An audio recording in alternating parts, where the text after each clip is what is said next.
사이다 무비튼. 내 이름은 하여름. 30살의 전업주부이다. 남편 왕지수는 제법 큰 회사에 다니고 있는데 나름 출세가도를 달리고 있는 모양이다. 비중 있는 프로젝트를 담당하기도 하고 부하들 감독도 책임지고 있다고 하는데 그래서 그런지 가부장적 그 잡채이다. 솔직히 언어폭력을 당하는 기분이 들지만 완전히 틀린 말들은 아니어서 반론하기 어려운 면도 있다. 결혼 전에는 딱 부러지게 자기 주장을 펼치는 모습을 보고 뚝심 있고 남자 중에 상남자라고 생각했었다. 하지만 지금은 그게 착각이었던 생각이 든다. 이건 좀 아닌 것 같다고 생각하게 된 건 내가 임신을 했을 때부터였다. 첫 임신이다 보니 몸도 마음도 지치고 힘들었다. 그런 나한테 퇴근하고 돌아온 남편이 던져대는 지적질에 심한 상처를 받았다. 입덧이 심한 편이어서 음식은 입에도 못 대고 거의 종일 누워만 있었다. 그런데 남편은 집에 와서 제일 먼저 하는 일이 내 귀에 대고 버럭 소리를 지르는 일이었다. 오늘은 밥 먹었지? 설마 여태 안 먹은 건 아니지? 지금이 몇 시인 줄 알아? 빨리 먹어. 엄마가 먹는 음식이 아이한테 간다는 거 몰라서 이래? 임신만 하면 다야? 그런 기초 상식도 없이 어쩔 생각이야? 나라고 음식을 잘 챙겨 먹어야 한다는 걸 모를 리가. 미안해요 여보. 내가 입덧이 너무 심한 편이라서 음식 냄새만 맡아도 헛구역질이 올라와서. 억지로라도 먹어야지. 어떻게 해서든 먹어. 그게 다 애를 위한 거니까. 아이를 위해서라는 말에 어떤 대꾸도 할 수가 없었다. 아무리 그렇다고는 해도 좀 더 부드럽게 말할 수는 없었을까? 입덧도 힘들었지만 그것보다 더 힘들었던 건 나를 향해 끝없이 질책을 퍼붓는 남편의 존재였다. 하루도 거르는 날 없이 때로는 장시간에 걸쳐서 남편의 설교는 끝이 없었다. 솔직히 어떤 날은 지옥에 있는 기분이 들 때도 있었다. 남편은 내 몸과 아이를 걱정하는 것뿐이다. 남편은 원리 원칙을 고수하는 타입이라 저렇다. 라고 나 스스로에게 말하면서 이해하려고 했지만 내 정서를 안정시키기에는 역부족이었다. 그런 나의 고민을 조금이라도 헤아려 본 적은 있는지 남편의 목소리는 커져만 갔다. 수면도 충분히 취하고 당신이 한밤중에 일어나 있는 거 내가 설마 모른다고 생각하고 있는 건 아니지? 다 보고 있어. 다 알고 있고. 잠자는 것도 힘들어서 그래. 누가 그걸 몰라서 이래? 그래도 잘한 말이야. 그렇다고 해서 수면제니 그딴 거 먹을 생각 말고. 알았어? 그러다 애한테 손톱만큼이라도 문제 생기면 큰일이니까. 근데 정말 잠을 들 수가 없어. 그럼 운동을 해. 적당한 운동은 부만할 때도 도움이 된다는 말 못 들었어? 몸이 피곤하면 잠도 더 잘 올 거고 일석이조잖아. 남편은 자기 말에 만족하면서 웃기까지 했다. 먹지도 자지도 못하고 고통스러워하는 사람에게 태연하게 운동하라고 명령하며 만족스러워하라니. 그건 무리야. 식욕도 없고 수면 부족에 체력이 없는데 어떻게 운동을 해. 그럼 뭘 어쩌자는 건데. 대책도 생각 안 하면서 못한다고만 하면 다야? 그딴 태도는 비즈니스 세계에서는 절대 용납 안 되는 거야. A안, B안, C안까지 대응책을 생각한 후에 부정을 하더라도 하는 거라고. 내가 지금 틀린 말 했어? 내 말이 뭐가 잘못됐어? 말빨로 모든 걸 제압하려는 저 태도. 몸도 마음도 지치고 머리 회전까지 둔해진 듯한 상태에서 나는 말도 제대로 나오지 않았다. 이런 내 사정을 모두 알고 있는 우리 부모님은 출산은 친정에 와서 하는 게 어떠니? 라고 먼저 말씀해 주셨다. 친정은 우리 집에서 차로 2시간 반 정도 거리였다. 조금 떨어져 있지만 이 상태가 계속되는 것보다는 100배 낫다고 생각했다. 이렇게 매일 남편한테 욕먹고 야단 맞으면서 지내다가는 쓰러질지도 모른다는 생각이 들었다. 여보, 나 출산 친정에 가서 하는 거 말인데. 남편은 마땅치 않은 얼굴을 냈다. 우리 둘은 가족이야. 가족 간의 문제는 가족끼리 노력해서 가족 내에서 해결해야 되는 거고. 말로만 보면 맞는 말이었다. 하지만 남편은 회사가 바쁘다면서 나한테 실질적인 도움은 전혀 주지 않았다. 도움이 안 되는 정도가 아니라 틈만 나면 지적질만 했다. 남편은 자기 의견이 곧 룰인 것처럼 강조했다. 당신 지금 몇 살이야? 벌써 30이야. 성인이 된 지 10년도 더 넘었어. 어른이라고. 어른식이나 돼서 아직도 애처럼 엄마 아빠 하면서 기대고 싶니? 얼마나 철이 없는 거냐 넌.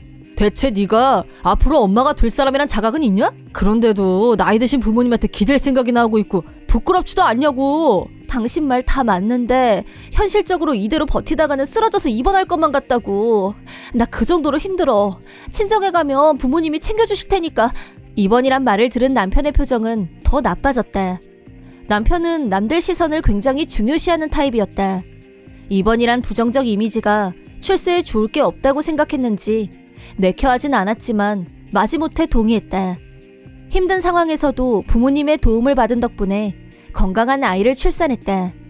출산 후 한 달이 지나 그동안 신세를 졌던 친정에서 집으로 돌아가야 할 때가 왔다. 마중을 온 남편 차에 타야 되는데 마음이 너무 우울했다. 앞으로 2시간 반이나 남편과 둘이서만 차 안에서 같이 있어야 한다니.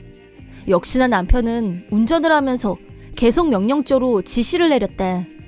일단 보기에는 출산도 문제 없었고 아이도 건강하게 잘 돌본 것 같네. 내가 친정에 가서 출산하고 오라고 허락한 덕분인 줄이나 알아. 처음엔 안 된다고 했었는데 그건 생각 안 나? 나는 무조건 부모님한테 기대려는 건 잘못이라고 일반 상식 차원에서 주의를 준 것뿐이야. 그건 지난 일이고 남자애니까 무조건 야구 시킬 거야. 뭐? 야구는 정신력, 체력 다 길러주고 팀워크도 배우고 몸도 마음도 튼튼한 남자가 되는 지름길이야. 육아책에도 추천하고 싶은 스포츠에 들어가 있어. 운동만으로는 부족하니까 풍부한 감수성을 위해서는 피아노가 좋겠지. 너무 앞서가지 말고 나중에 아이가 하고 싶다는 거 하게 해주면 되지 않아? 무슨 한가한 소리야. 리더형 아이로 키우려면 조기교육이 관건이야. 하고 싶은 걸 하게 해줘? 넌 우리 애가 무슨 야생동물인 줄 착각하고 있는 거 아니냐? 남편의 폭주는 고속도로 휴게실에 도착할 때까지 계속됐다. 아마 나랑 떨어져 있는 한 달 동안 무시하고 화풀이할 상대가 없어서 스트레스가 쌓인 게 아닌가 의심스러울 정도였다. 휴게실에 잠시 들렀을 때 나는 기저귀 좀 갈고 올게 하고 아이를 데리고 차에서 내렸다. 남편은 누구랑 톡을 주고받는지 대충 알았다고 대답했다. 휴일이라 그런지 휴게실은 사람들로 붐볐다. 기저귀를 갈고 남편 차로 다시 가고 있는데 갑자기 20대 중반으로 보이는 여자가 말을 걸어왔다. 젊고 예쁜 여자였다. 아기가 너무 귀여워요. 갑툭튀에 놀라서 돌아봤더니 여자는 차분하게 웃고 있었다. 어머, 죄송해요. 제가 갑자기 말을 걸어서 놀라셨나봐요? 아니에요. 혹시 무슨 용건이라도 있으세요? 어쩐지 긴장되는 느낌이 들었고 본능적으로 아기를 꼭 안았다. 그러자 아기가 울기 시작했고 남편이 우리를 보고 있었는지 저쪽에서 달려오고 있었다.